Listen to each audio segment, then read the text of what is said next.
Le Gabon, dans l'incertitude, le président Ali Bongo est hospitalisé depuis bientôt un mois à Riyad.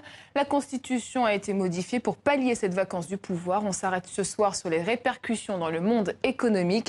Maïs Moussi, analyste, nous a rejoint. Bonsoir. Bonsoir. Alors comment réagit le monde des affaires gabonais depuis l'hospitalisation du président Ali Bongo ?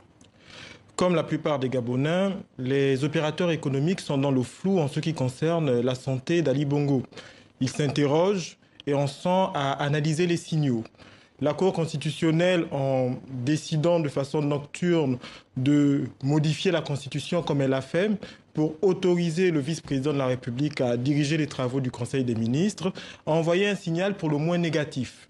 Beaucoup l'interprètent comme étant que le président de la République est dans un état tellement grave qu'il n'est pas en capacité de signer une simple habilitation express, ce qui aurait été la situation la plus simple à faire. Cela dit, les investisseurs sont donc dans l'incertitude. Je réalise une étude qui m'a permis d'échanger avec une vingtaine d'investisseurs. Certains d'entre eux, notamment dans le BTP, estiment que la situation n'est pas propice, par exemple, à recruter, notamment sur des postes longs. Dans l'incertitude, ils préfèrent attendre.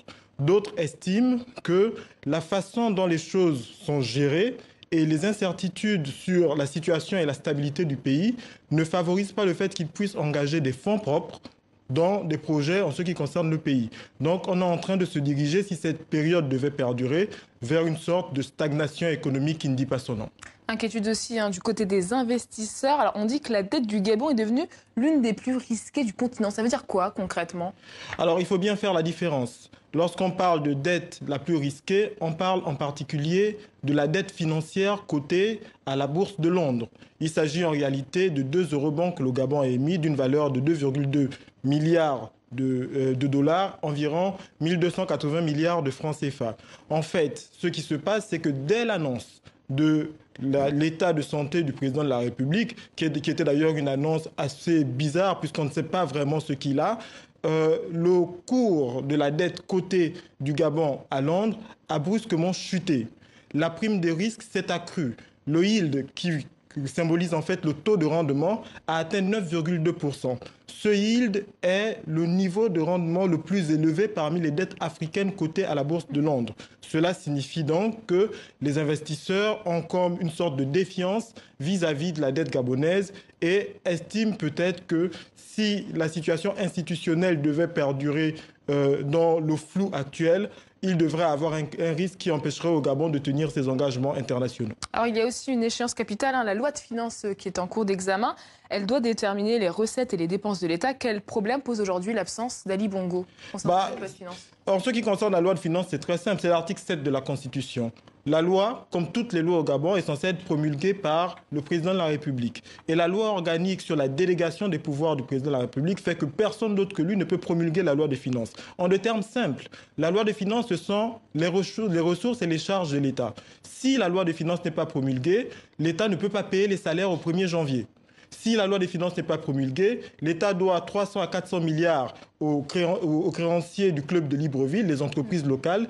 L'État ne peut pas payer à ces entreprises qui, depuis 3 mois, attendent un paiement de l'État, l'argent qui leur est dû. Et en réalité, l'État ne peut pas fonctionner puisqu'il n'y aura pas de ressources financières pour assurer le fonctionnement régulier de l'État.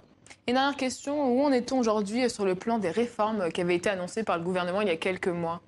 Alors sur les réformes, il faut dire 2 ou 3 choses. La première chose, c'est qu'on a un plan de réforme qui a été initié et dont chacun sait qu'il est impulsé par Brice Lacruche, qui est le directeur de cabinet d'Ali Bongo. La semaine dernière, le FMI a donné un satisfecit parce que un certain nombre de réformes annoncées correspondent à la politique libérale du FMI. Cela dit, sur la situation globale du pays, le FMI s'est déjugé, puisque les perspectives de croissance que le FMI annonçait en juin étaient de l'ordre de 2% pour 2018. La semaine dernière, il ne parlait plus que de 1,2%. Ça veut dire que la dynamique de croissance du pays est plutôt en ralentissement. Et cela n'est pas bon. Et la situation qui fait que le président de la République est sévèrement fatigué dans un état où le gouvernement ne communique pas et ne fait pas de transparence là-dessus n'est pas pour encourager les choses. Et sur le dossier des fonctionnaires, rapidement, il y a eu des avancées ? Oh, c'est un échec.